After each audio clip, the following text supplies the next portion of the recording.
তোমার দায়, আমি তো আমার দায় ভার কিছু নিতে চাইছি।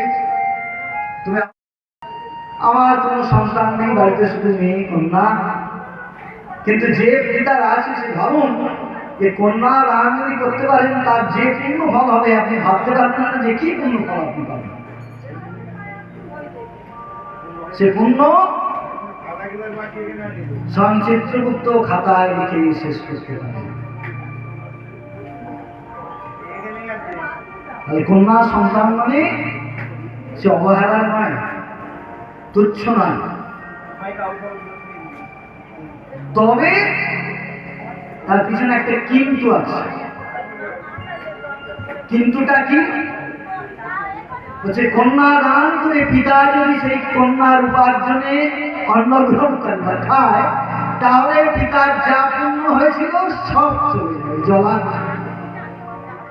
কন্যা দান করে কন্যার উপার্জনে পিতা খাওয়া যায়।